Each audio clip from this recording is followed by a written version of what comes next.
ایک ہی درخت ہے. آپ جتنے درخت دیکھو گے سب کا درخت سبز رنگ ہے. سبز رنگ دوسرے سبز رنگ سے کبھی نہیں ملے گا. دو درختوں کو دیکھ لو, دو سبز درختوں کو دیکھ لو, سر سبز درخت, دونوں کی سبزی آپس میں نہیں ملے گی, رنگ نہیں ملے گا, مزاج نہیں ملے گا, پتوں کی لکیریں نہیں ملیں گی. اللہ تعالیٰ نے مطلب اتنی باریکیوں کے ساتھ لطف دار کو واقعہ کیا. آج تو آپ جانتے ہو کسی آدمی کا انگوٹھا کسی آدمی سے نہیں ملتا. کتنی لائنیں ہیں یہاں پر, کیا ورائٹی بنا دی ہے. کروڑا آج آپ پولیس میں رہتے ہو, آپ جانتے ہو کہ کروڑ انسان ہو, ارب انسان ہو, کسی کا فنگر پرنٹ دوسرے کی فنگر پرنٹ سے مل نہیں سکتا. ورائٹی دیکھو, کوئی چہرہ کسی اور چہرے کے ساتھ نہیں ملتا. اس لیے کبھی فکس یونیفارم بنانا یہ جائز نہیں ہے کہ سب کو ایک جیسے کر دو, جیسے لائک صبح سب لوگ الارم کے ساتھ اٹھیں, الارم کے ساتھ جاگیں, یہ کر دے وہ کر دے. اللہ تعالیٰ نے یہ بات نہیں رکھی.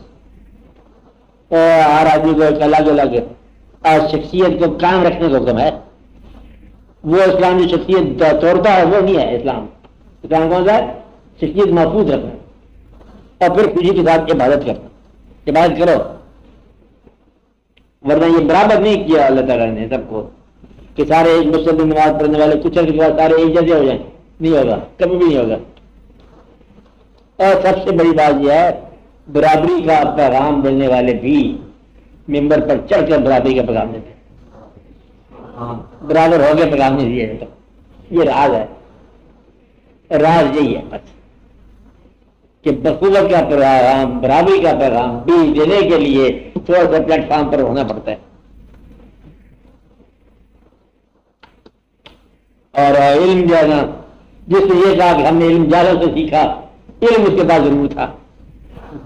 جالوں نے رسائی ضرور کیا ہے کہ جال بھی بیچارے اس کی رسائی ہو جائے, لیکن اس کے بعد علم ضرور تھا. یہ علم کہاں سے سیکھا؟ جالوں سے سیکھا. جال لوگ کچھ جگہ کام میں علم سکھایا ہے, لیکن جو سکھانا علم والا علم والا ہے, اس کے بعد علم الگ ہے. تو یہ ایک راز ہے جو پہچاننے والی بات ہے. علم لے کے آیا پھر کہا کہ جالوں سے سیکھا, تو بلندی لے کے آیا پھر یہ کہا کہ بولے برابر کے ہیں ہم سب. اب آج سمجھ رہے نا, یہ فرق رہے گا, تو آؤٹ رہے گا.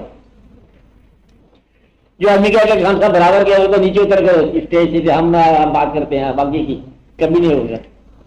کوئی آپ کا لیڈر علماء صاحبان یہ کہیں کہ آج کل سب لوگ برابر کے ہیں کہ بھائی صاحب نیچے اتر, باقی میں تقریر کر دوں گا, وہ کبھی نہیں کرے.